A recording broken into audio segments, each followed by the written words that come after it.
To help you become more familiar with Adobe Illustrator, let's take a tour. To start, you'll open an Illustrator document.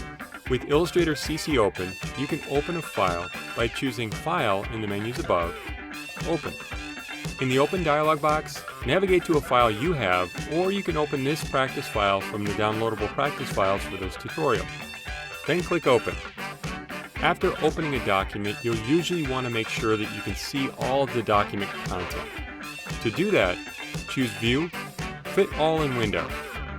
With the file open, you'll see the Illustrator workspace. Now the workspace is made up of an open document in the document window you see here, the menus above, the application bar below the menus, and on Windows, the menus are in the application bar, the Tools panel on the left, and finally, docked panels like the Properties panel you see here on the right. As you explore in Illustrator, you'll find that you can move parts of this workspace to have things you use all the time easily accessible, or maybe to show more of the artwork you're working on and fewer tools and panels. So let's explore the pieces that make up the workspace. In the Tools panel on the left, you'll see tools you can use to create and edit your artwork.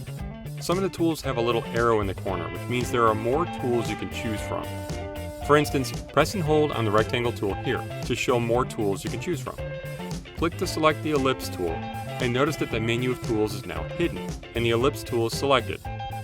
Come back to the top of the Tools panel and click to select this Selection tool. Now this is a tool you'll use a lot to do things like select and move content.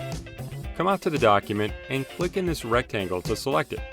Now suppose you want to change the color of this rectangle. If you look in the Properties panel to the right of the document, you'll see options available for the content you select, like its position and size, appearance properties like the fill color here. Let's try changing the color of this object. So click the fill color and select another color to fill it with. You can then press Escape to hide the color panel. You'll also see some quick actions down here. These options change depending on what's selected. You can even click underline words like stroke to see even more options. You can then click away from the panel to hide it. Now the Properties panel is docked on the right side over here with a few other panels called the Layers and Libraries panels. If you want to see the layers or how the content in the document is ordered, for instance, you can click the Layers panel tab at the top to show the Layers panel. To show the Properties panel again, click on the Properties panel tab. If you find that you need more space in the document window to work on your document, you can click the arrow at the top of the dock panels to collapse them. This will give you a little more space to work. To show the panels again, you can click on a panel name to show the panel, and then click on the tab or panel name to collapse it, or you can click the arrow at the top of the dock panels again to show them all.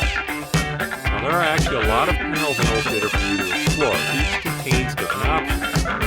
They can be opened from the window menu up here. In the panel that has a check mark is open and currently shown. You can see the Properties panel with the check mark. Let's open another panel. So choose a line to open the Align panel group. A group is a series of, in this case, 3 panels. You can see each panel has a separate tab. This group is called free floating because it's not docked with the other default panels on the right. You can move them around by dragging the title bar at the top. You can also dock one or more of these panels on the left or right side of your workspace by dragging it into place. So let's dock the Align panel on the right. Drag the Align panel by the tab onto the panel tab named Dock on the right. A blue highlight appears in the Properties panel group here. Release the mouse button. The panel is now added to the group. To close the remaining panels left in the group, put the X in the corner. Now at some point, as you open, close, and rearrange a lot of these panels, you may want to reset them to their original locations. To do this, you can reset the entire workspace. In the application bar above the document, click Essentials and choose Reset Essentials to put all the panels back to their default locations. Now if you see something else chosen in this menu, choose Essentials first, and then choose Reset Essentials. As a last step, you're finished with this practice file, so you can close it by coming up to the menu bar and choosing File, Close, without saving. Now that you're familiar with the Illustrator workspace and how to manage panels, going forward you'll be able to more easily organize panels in a way that complements your working style.